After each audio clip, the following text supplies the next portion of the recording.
Fire making is a huge part of bushcraft, and making fire using flint and steel is a great skill to learn. In this episode I'm going to show you how to process your flint nodules down to workable flint chips for use with your steel.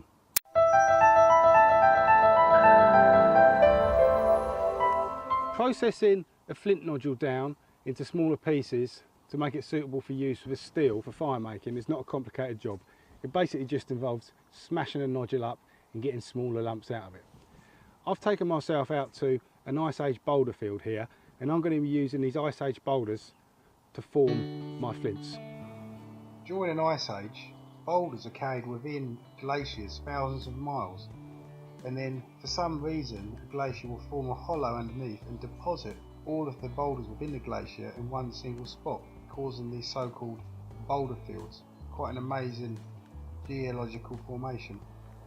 Here's my raw nodule ready to go. You want to take an old sack or piece of cloth, put it in there so you collect your pieces. I'll put it down there on a solid base of this granite rock. Now I've picked myself a nice solid granite boulder to smash it with.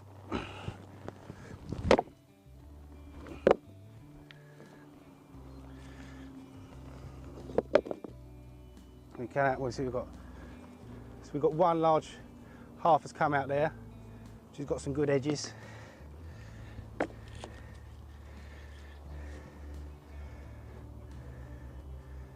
Some great edges there.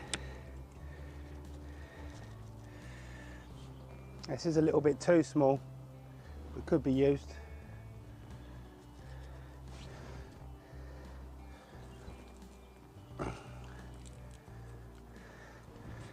Then I've got loads of smaller pieces which you could use for practicing cutting with. That one could be good for fire starting.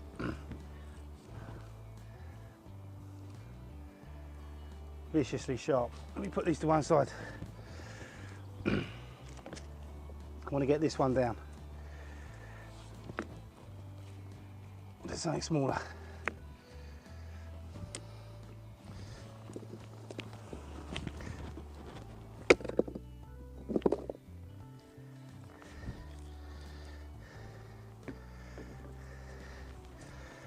That's a great piece.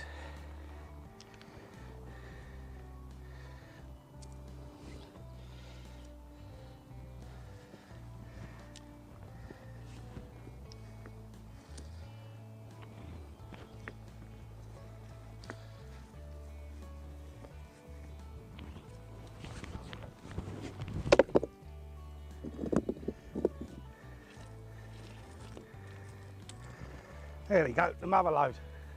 Great, great, great.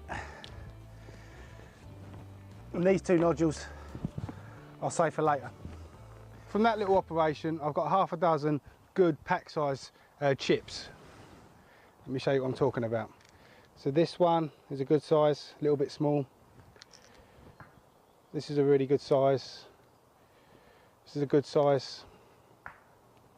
That's a good size piece, and that's a good size piece. These are all good size pieces for putting in your pack, so when you're out in the bush you can practice your fire starting using flint and steel. I'm actually going to package a few of these up and send them to a good friend of mine in the USA who can't get these local to him, and I'm going to come back with the next episode showing you how to use these and make fire. I'm going to pick that one up.